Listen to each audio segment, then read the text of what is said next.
हाँ दोस्तों, अभी शाम का टाइम हुआ है, अभी अंधेरा हो गया है। हमारे पास तो सब में कस्टमर आया है, तो हम ये कोई 20 रुपये का कुछ ले रहा है और कोई 10 रुपये का, मुठे 30 रुपये का सामान ले रहा है।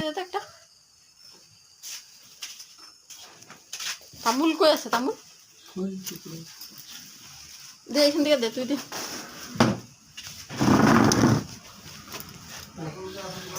লুকাই দিচ্ছে, আমিও দেখাই দিচ্ছি।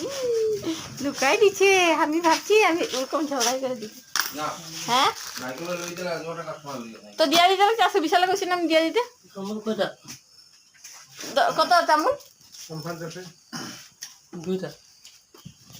10 টাকা কয়টা দাও তামুল পান? 10 টাকা তামুল পান, 10 টাকা তামুল পান, 2টা তামুল দে, 3টা পান দিয়ে দে।